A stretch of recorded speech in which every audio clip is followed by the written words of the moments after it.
Zainabu was a beautiful girl, but many people did not see it because of her dark skin. She lived with her father in a small but peaceful village. Her mother had passed away when she was very young, leaving her father to raise her alone. He loved her dearly, but he was often busy with work and did not always notice her struggles. After some years, her father decided to remarry. His new wife, Adanna, was a woman who cared deeply about beauty, but to her, beauty meant having fair skin. She believed that only light-skinned girls were truly attractive and treated those with darker skin as if they were less important. When Adanna moved into their home, she brought along her own daughter, Ifunanya, who was fair-skinned and pretty. From the very beginning, Adanna favored Ifunanya, showering her with love and attention, while ignoring Zainabu. Zainabu hoped that Adanna would love her like a real mother, but instead, she felt like an outsider in her own home. Every time Adanna looked at her, there was a coldness in her eyes, and soon the hurtful words began. "Dark skin is unattractive," Adanna would say. "If only you looked more like Ifunanya, you would be beautiful too." At first, Zainabu tried to ignore it, but deep inside, the words started to hurt. She couldn't understand why her stepmother treated her this way. Was it her fault that she was born with dark skin? Why did fair skin seem so important to Adanna? No matter how much she wished for love and acceptance, it felt like she would never be enough in her stepmother's eyes. At first, Zainabu thought Adanna just needed time to accept her, but as the days passed, it became clear that her stepmother did not like her. Adanna never smiled at her, never spoke kindly to her, and never showed her any affection. Instead, she would sigh whenever she saw Zainabu and make cruel remarks about her dark skin. "You are too dark," Adanna would say, shaking her head. "No matter what you wear, you will never look beautiful like Ifunanya." Zainabu would lower her head, pretending not to hear, but her heart ached. Why did her skin matter so much? Why couldn't Adanna love her the way she loved Ifunanya? Ifunanya, with her fair skin and delicate features, was treated like a princess. Adanna bought her the best clothes, the finest jewelry, and always made sure she had whatever she wanted. She praised her endlessly, calling her "my beautiful daughter" in front of everyone. Meanwhile, Zainabu received nothing but old, worn-out dresses and harsh words. Whenever Zainabu tried to join in conversations, Adanna would ignore her or make her feel small. "Go and do something useful," she would say, waving her away. But Ifunanya could sit and chat for hours, laughing and enjoying her mother's attention. Zainabu felt like she was fading away in her own home. Her father, though loving, was too busy to notice. He believed Adanna was simply strict, not realizing how deeply her words were hurting Zainabu. Slowly, the girl who once loved to smile and talk became quiet and withdrawn. She started to believe that maybe Adanna was right. Maybe she wasn't beautiful, and maybe she would never be good enough. One evening, Zainabu's family was invited to a big gathering. It was a celebration, and many people from the village had come. The house was filled with laughter, music, and the delicious smell of food. Zainabu was nervous but excited. She wore her best dress, hoping to enjoy the evening like everyone else. As the guests settled in, Adanna stood proudly beside Ifunanya, showing her off to everyone. "Look at my beautiful daughter," she said with a smile. "Her skin is like fresh palm milk. So fair, so smooth. Isn't she lovely?" The guests nodded, admiring Ifunanya's beauty. Then, Adanna's eyes landed on Zainabu. Her smile faded, and she let out a small sigh. "And then there's Zainabu," she said carelessly. "So dark, so plain. Who would even notice her?" The room went silent for a moment. Some guests looked at Zainabu with pity, while others whispered among themselves. A few even laughed softly, covering their mouths. Zainabu's heart pounded. She felt like the ground beneath her feet was disappearing. Her hands trembled as she looked down, unable to meet anyone's eyes. She wanted to speak, to defend herself, but no words came out.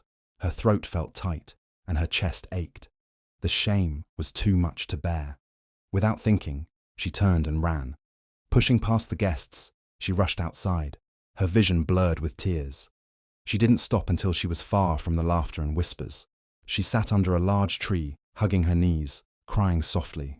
Why did Adanna hate her so much? Why did her skin make her less worthy in her stepmother's eyes? That night, as she sat alone in the dark, Zainabu felt smaller than ever before. After that terrible night, something inside Zainabu changed. She no longer smiled or laughed as she used to. She stopped playing outside with the other children and spent most of her time alone.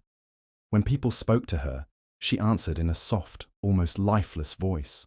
She moved through the days like a shadow, unnoticed and unheard. She began to avoid mirrors. She hated seeing her reflection because it reminded her of Adanna's cruel words. Whenever she passed by a shiny surface, she quickly looked away. She wished she could change, wished she could be lighter like Ifunanya, just so Adanna would stop looking at her with disgust. At home, Ifunanya continued to be treated like a princess. Adanna bought her fine clothes and praised her beauty every day. Zainabu, on the other hand, was given chores to do and was often ignored. The more Adanna neglected her, the more Zainabu felt invisible. Her father, though kind and loving, didn't notice how deeply she was hurting. He was always busy with work, and whenever he did see Adanna being strict, he thought she was only trying to teach Zainabu discipline. He didn't understand that his daughter was breaking inside. At night, Zainabu lay in bed staring at the ceiling, wondering why she wasn't good enough. She wanted to talk to her father, to tell him everything, but she was afraid. What if he didn't believe her?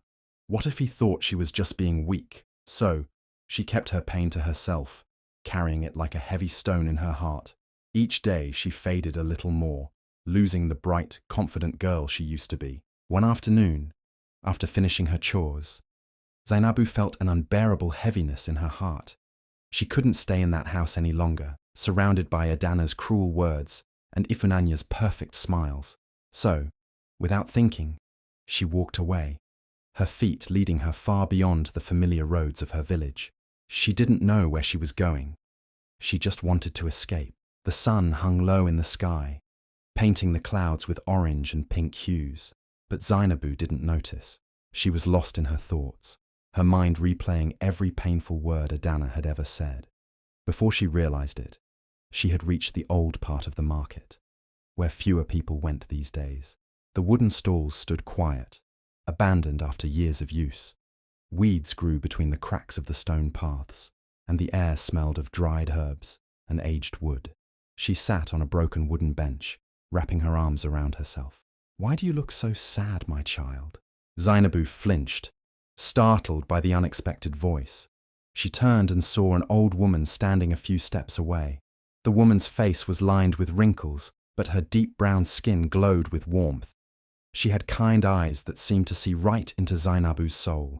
She wore a flowing wrapper of deep blue and gold, and in her hands, she held a small clay pot. Zainabu hesitated, unsure if she should answer. No one had ever asked about her sadness before, but something about this woman felt safe. "I don't know," she whispered, looking away. The old woman walked closer and sat beside her. "Ah, but I do," she said softly. "I see the pain in your eyes. You feel invisible, like the world has forgotten you, like you are not enough." Zainabu's chest tightened. How did this stranger understand what she felt? "You, my dear, are special," the woman continued. "You are destined for greatness, but you do not see it yet." Zainabu blinked, confused. "Greatness," she repeated. "I am just a girl, a dark-skinned girl that no one cares about." The woman chuckled gently. "Who told you that?" she asked. "True beauty is not in the color of your skin, my child. It is in the strength of your heart, the kindness in your soul, and the light in your spirit. You have a beauty that even the brightest skin cannot match." Zainabu felt a lump rise in her throat. She wanted to believe the woman's words, but years of hurt made it difficult. The woman reached out and placed the small clay pot in Zainabu's hands. It felt warm, as if it held something magical inside. "This is ancient shea butter," she said, "made with love and wisdom passed down from generations of strong women before you. Use it every day, not just on your skin, but in your heart. Speak kindly to yourself. Look in the mirror and see what I see. A girl who is powerful, beautiful, and worthy of love."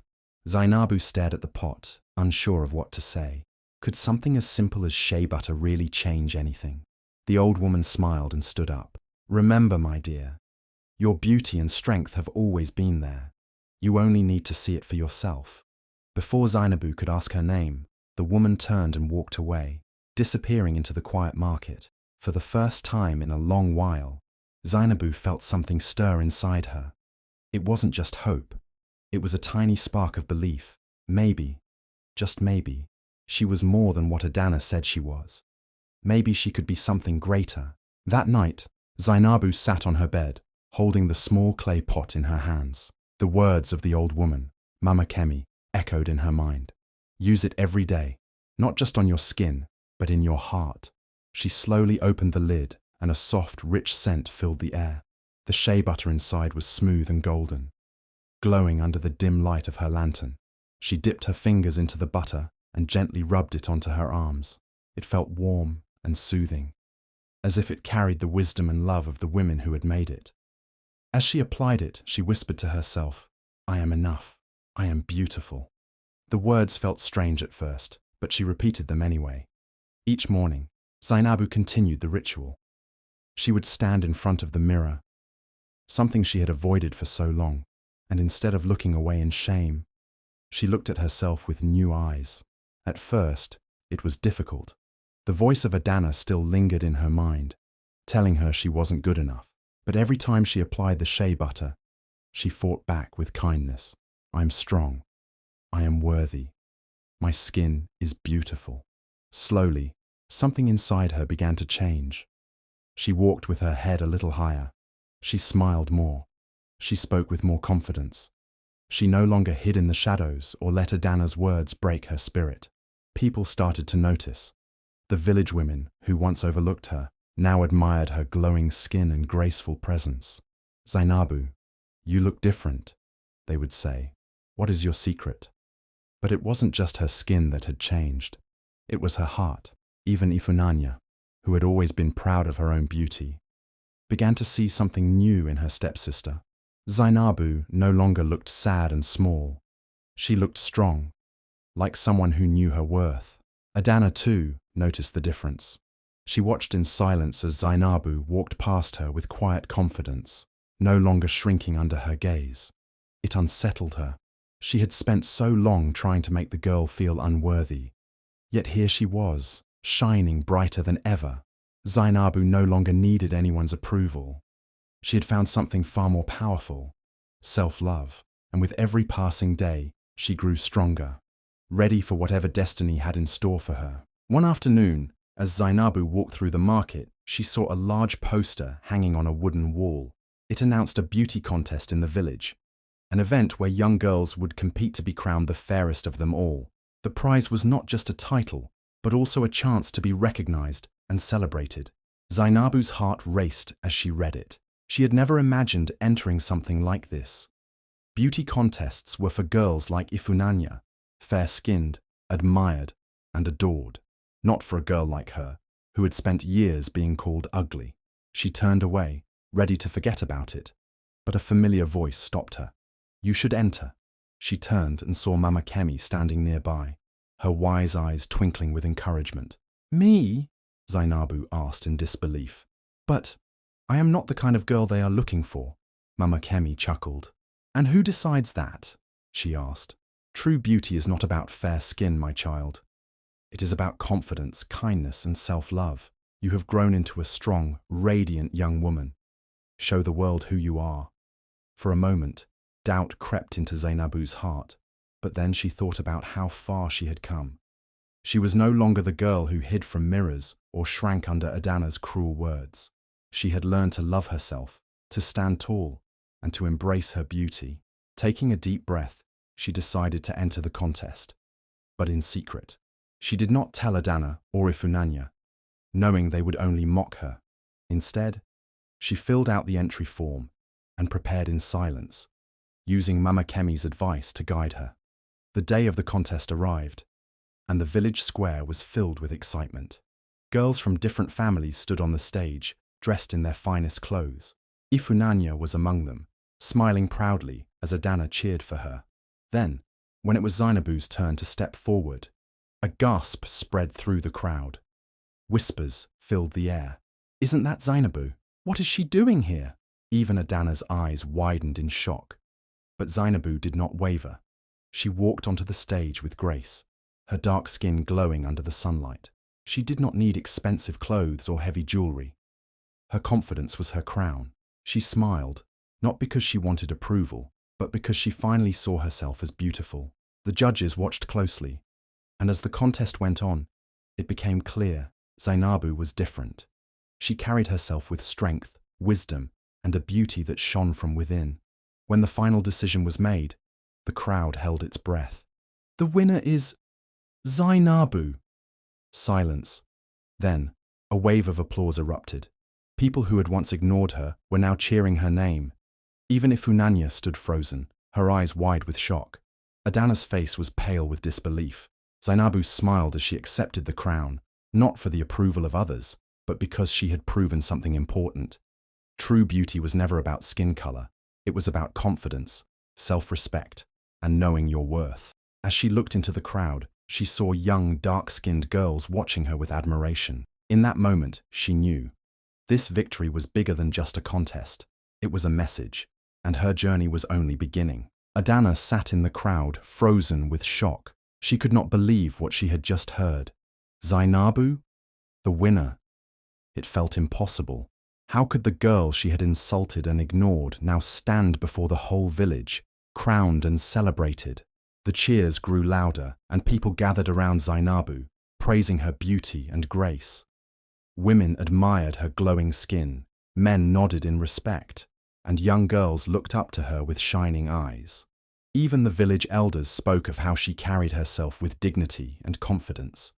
Adanna clenched her hands, feeling something she had never felt before: regret. All these years, she had treated Zainabu as if she was nothing, making her feel unworthy just because of the color of her skin. Yet now the same girl she had belittled was standing tall, loved and respected by everyone. Ifunanya stood beside her mother, staring at Zainabu in disbelief. She had always been the one people admired, the one Adanna praised. But today, all eyes were on Zainabu. As Zainabu stepped down from the stage, Adanna hesitated, then slowly walked toward her. For the first time in years, there was no anger or cruelty in her eyes, only guilt. "Zainabu," she said softly, her voice almost unsure. I was wrong about you." Zainabu turned to look at her, her expression unreadable. The pain of years of insults and neglect still lingered in her heart. "I did not treat you well," Adanna admitted. "I thought beauty was only about fair skin, but I see now that I was blind. You are beautiful, Zainabu. You always were." For a long moment, Zainabu said nothing. The little girl who once longed for Adanna's approval was gone. She no longer needed her stepmother's words to know her worth. "I hope you can forgive me," Adanna whispered. Zainabu sighed, her heart heavy. Forgiveness was not easy. The wounds Adanna had left ran deep. But she had learned something important. She was not defined by Adanna's past cruelty. "I will need time," Zainabu said finally. "But I will not let your words hurt me anymore." Adanna nodded, tears in her eyes.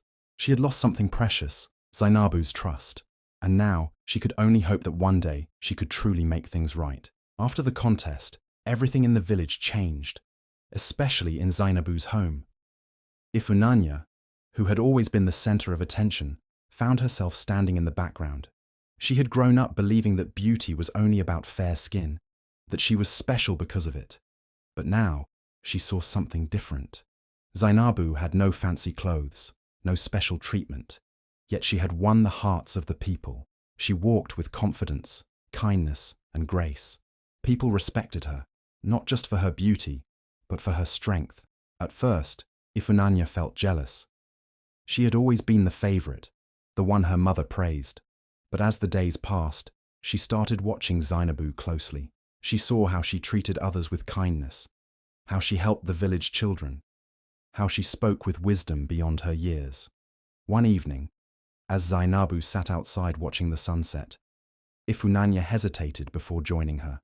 "You looked beautiful at the contest," she admitted, her voice quieter than usual. Zainabu turned to her stepsister, surprised. Ifunanya had never complimented her before. "I always thought I was better than you," Ifunanya continued. Because Mama said I was. But I was wrong. She looked down at her hands. You are strong, Zainabu. You didn't let anyone break you. Zainabu smiled softly. She had never hated Ifunanya, even when she was cruel. She understood now that Ifunanya had been shaped by Adanna's words, just as she had. True beauty is not just about how we look, Zainabu said.